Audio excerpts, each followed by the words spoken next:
श्रीलक्ष्मी श्रीमहालक्ष्मी क्षीरसागर कन्यका उत्तिष्ठ हरिसम्प्रीते भक्तानां भाग्यदायिनी। श्रीलक्ष्मी श्रीमहालक्ष्मी क्षीरसागर कन्यका उत्तिष्ठ हरिसम्प्रीते भक्तानां भाग्यदायिनी।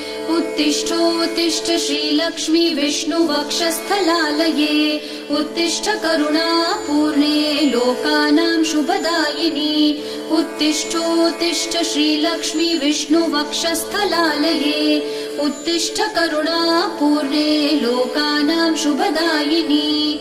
श्रीपद्ममध्यवसिते वरपद्मनेत्रे श्रीपद्महस्तचिरपूजित पद्मपादे श्रीपद्मजात जननी शुभपद्मवक्त्रे श्रीलक्ष्मी भक्तवरदे तव सुप्रभातम्।